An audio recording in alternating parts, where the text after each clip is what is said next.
आपल्याकडनं टाळ्या झाल्या पाहिजेत.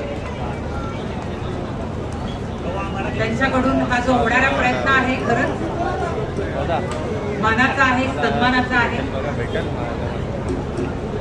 गोविंदा पथकांसाठी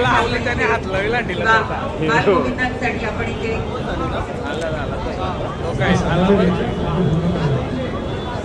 औषधोपचार सुद्धा औषधोपचारांची सुद्धा सोय करण्यात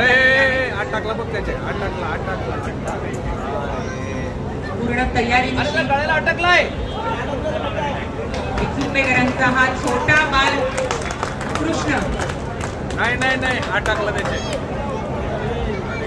ठीक आहे